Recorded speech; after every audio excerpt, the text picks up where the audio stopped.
Shaksgam Valley is Indian territory. We have never recognized the so-called China-Pakistan boundary agreement that happened in 1963.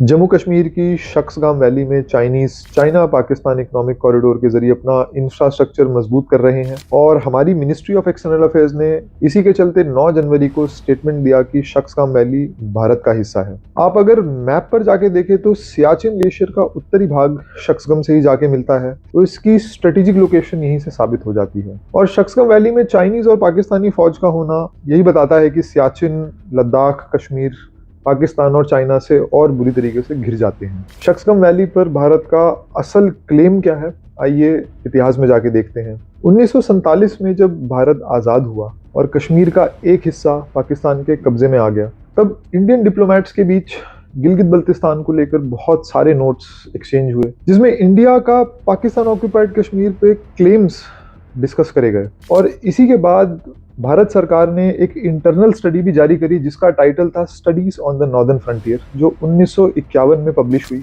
और इसी study के basis पर 1953 में भारत ने कश्मीर का नॉर्दर्न बॉर्डर उसको डिक्लेयर करा और 1954 में यही बॉर्डर भारत के ऑफिशियल मैप का हिस्सा बना, जिसमें शख्सगाम वैली इंक्लूडेड थी। जम्मू कश्मीर के मैप पर सबसे नॉर्दर्न हिस्सा, सबसे उत्तरी हिस्सा जो इंडस रिवर के भी नॉर्थ में है, यही शख्सगाम वैली है। और ये एरिया गिलगित बल्तिस्तान के हुंजा का पार्ट था। और हुंजा महाराजा ऑफ जम्मू और कश्मीर की सुजरेनिटी को मानता था। सुजरेनिटी मतलब कि अपने इंटरनल मैटर्स में तो हुंजा को बहुत सारे फ्रीडम्स थे, लेकिन हुंजा का कंट्रोल डोगरा राज के हाथ में था। और 1860 के दशक में हुंजा और कश्मीर के बीच पहली ट्रीटी साइन हुई, जिसमें हुंजा ने कश्मीर की सुजरेनिटी को माना। हुंजा का राजा, जिसे मीर ऑफ हुंजा भी कहते थे, वो शख्सगाम वैली को कंट्रोल करता था और शख्सगाम वैली का इस्तेमाल हुंजा के लोग गर्मी के महीनों में अपनी भेड़ बकरियों को चराने के लिए करते थे। और इसके बदले में मीर ऑफ हुंजा, क्योंकि चाइनीज का वहां पे आना जाना था, तो वो चाइनीज को कुछ ट्रिब्यूट करता था जिसका चाइना के कंट्रोल से कोई लेना देना नहीं था। अब हुआ ये कि 1930 के दशक में Soviet union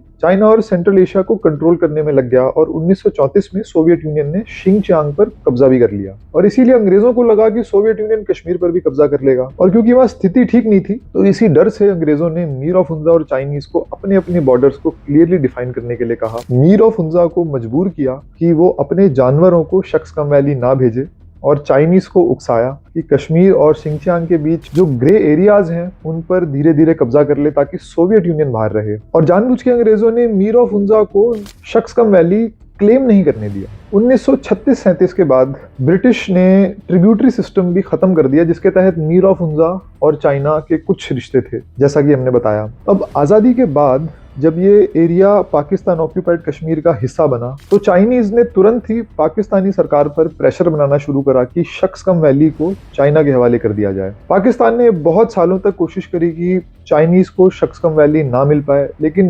1962 India China war के बाद जुल्फिकार अली भुट्टो, जो उस वक्त के फॉरेन मिनिस्टर थे, उन्होंने चाइनीज को अपनी तरफ लाने के लिए और चाइनीज को खुश करने के लिए एक बॉर्डर एग्रीमेंट के तहत शख्सगाम वैली को चाइना को सौंप दिया। तो ये था शख्सगाम वैली का इतिहास और हमें उम्मीद है कि आपको ये वीडियो पसंद आई होगी।